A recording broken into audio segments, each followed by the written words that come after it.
the Enforcer, Here he comes. Zane the Enforcer Frazier. He goes way, way back to the very first UFC. He lost a fight to Kevin Rozier. Everybody remembers that fight. He's old school, that's for sure. 6'5", 280 pounds. The big boys just keep rolling out. Bringing some experience in as far as age too. At 38 years of age, he's not a young boy anymore. Of course, that means nothing, you know, when it comes down to experience and having the ability to fight. Has a Kempo, freestyle and shoot wrestling background. Boy, these are big boys, Eddie. Yep. Zane, you've been around since the beginning, old school. For the people who don't know, tell us what you've been doing since the old days. Old days, I've been training and developing a training regimen for this particular fight system. Some of you guys know I was one of the few people that weren't allowed to do Brazilian Jiu-Jitsu by the Brazilians. So I had to pretty much develop a training method that was going to allow me to be successful in the ring. So that's what I've been doing since the old days. How have you trained differently for this tournament as opposed to a regular fight? Well, what I've done is pretty much train like we did the old days. In the old days, you had to fight 3 or 4 people to win, so this is nothing new to me. It's just as they changed the format that you had to go into the single matches, so I went back to the old school ways where you had to fight 3 opponents one night, so I've done nothing actually different. Matter of fact, the rules that have changed is going to become somewhat difficult for me because I'm used to fighting with the old school rules, and you know, I may let something slip that I'm not supposed to slip and that kind of thing. So I've done nothing different, whereas a lot of fighters are used to this new format. They got to do something different, but I've done what we did in the old days. Train for 3 people. and his opponent now entering the blue corner, fighting out of Japan. He has a background in judo wrestling and judo. He is a veteran of Pride and is now making his King of the Cage debut. Please welcome to the cage this fighter who stands 6 feet 2 inches tall, weighing in at 240 pounds, Jaiant Ochi! Well, everybody I think knows Jaiant Ochi from his fight with Rico Rodriguez back in Pride 10. Interesting fight. This guy, big guy, about 300 pounds. He's really quick, Richard. Quick on his feet. He's wild. And in Japan, he pumps out his image. He's got his afro going. He comes out with his shades. Rock and roll Japanese shoot fighter. His trainer manager, Masaki Sataki, of course, was a K1 fighter. Fought at a lot of K1 kickboxing tournaments in Japan, probably the biggest kickboxing tournament in the world. So it'll be interesting to see the amount of stand-up that Jaiant Ochi brings. And of course, he's fighting Zane Frazier, who obviously specializes in stand-up as well. It's going to be an interesting mix, see whether both fighters decide to duke it out, or see which ones are going to decide to take it to the mat. I got a feeling Ochi is going to be the one that probably choose to take it to the ground, but we will see. This will be a fantastic matchup. I have a feeling on this one.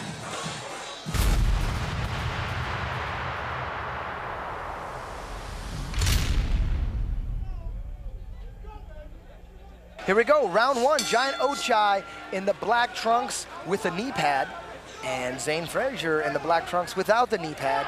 Here we go. We'll see if Jaiant Ochi has done his homework, as you say, Richard. I don't think he wants to stand with Zane Frazier. No, you can see right there, not a good thing. Big shots. Took a big left knee. Frazier, very powerful puncher and kicker. Oh, not a very good attempt. It's obvious now. Yeah. He has done his homework, Richard. He wants to go to the ground. That was not a very good attempt at a takedown, but a little half-hearted. And you know what? Even if he hadn't done his homework, I would be thinking by now already he would know, I don't want to stand up with this guy. I want to go to the ground. Frazier's looking very powerful in there.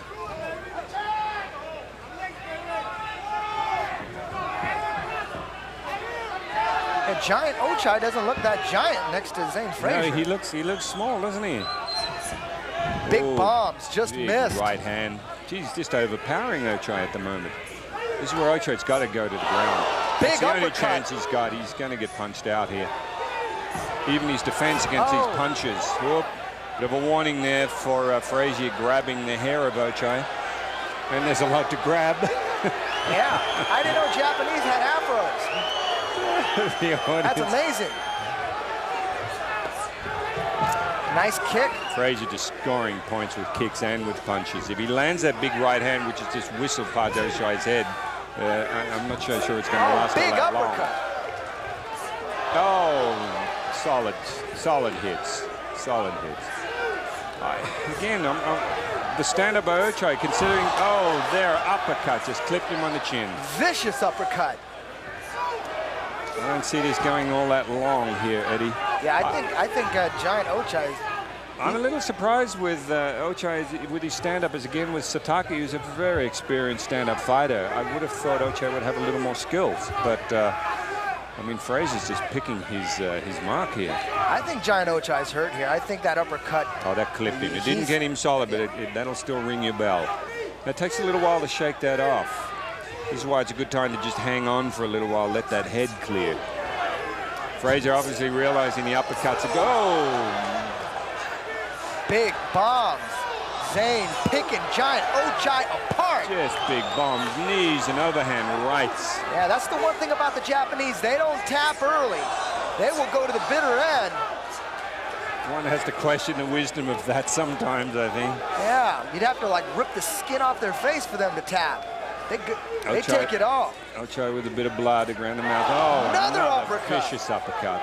This is reminiscent of the Gary Goodrich fight with Yatsu back in Pride 11. Yatsu would not quit, and Gary Goodrich landed uppercut after uppercut. Looks like a replay here. As people watching can see too, you know, they've got to understand those gloves are very light. As you can see, the fingers are exposed. It's not like wearing a 16-ounce boxing glove. You know, you can do a lot of damage there. And of course, the person throwing the punch also has to be very careful of damaging his knuckles.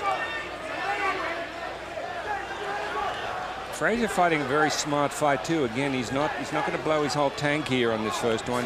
He obviously would feel in control at this stage. Giant Ochai is still alive here.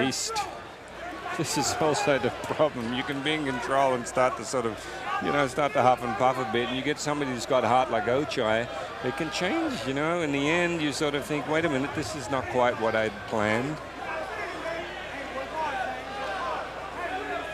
Looks like Zane Frazier may have punched himself out a little bit here. He's huffing and puffing. It's a good sign when a fighter clinches and holds on for that period of time. He's trying to get his breath back. And this is where we talk about that anaerobic conditioning. You know, when you get that oxygen debt and, you know, you've depleted those glycogen stores, you need that little break in order to replenish them. Yeah, either Zane Frazier's really tired or he's meditating.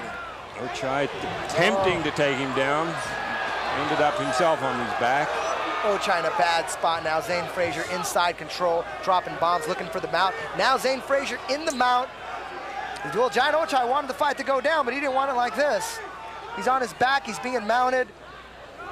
Look at the arms again, Eddie. Just his arms reaching up. They're just giving those arm bars. I don't think Zane Frazier's going to take an arm bar. No, I don't think so either. But talking about, again, having the ability to capitalize rather than punching yourself out, if somebody gives you the arm, take it. You say thank you very much. Take it. And make sure you drilled it enough to really sink it in there. Exactly. Oh, they're standing the fight up. Giant Ochai was in a horrible position. He got saved by the referee, that's for sure. Yeah, Frazier also, he's tired at the moment. You can tell, again, to be able to driven, but he should have thrown some nice counter punches when Ochai came in that time, but he just allowed himself to get driven back to the fence. Zane Frazier, if Giant Ochai could mount an offense here, I think this is the perfect opportunity. Zane Frazier looks gassed out here. He doesn't look like he has anything left.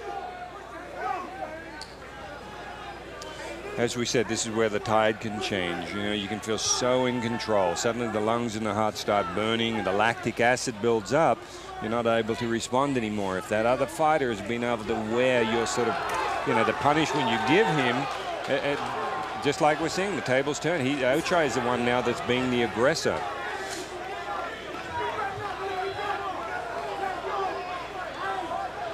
Oh! Big takedown, Giant Ochai. He would have been slammed if Frazier, yeah, if he hadn't hung onto the fence there. Yeah, that was a good move by Zane. He had enough energy to do that. He knew he was going to get slammed. Look at this. What a reversal. Ochai in a dominant position now trying to rain punches. Yeah, you can see Frazier sucking wind right there. Giant Ochai has the arm right there for him. Now he doesn't. It's all Giant Ochai at this point. Frazier not even bothering to defend that much. Like we said, Eddie, this is where the heart comes in. You know, this is where you either have that will, you have that iron will to get through to the end of the match. 5 seconds to go. Giant Ochai finishing this fight on top, looking good. We'll see how the judges see it. Was that enough to change the minds of the judges? I'm not sure. I would tend to tip it in Frazier's favor. I think he scored a lot of points at the the first half of the match. Here we go with the replay. Giant Ochai. This is the big takedown. Zane Frazier woke up and held on the fence. Good move. Most, but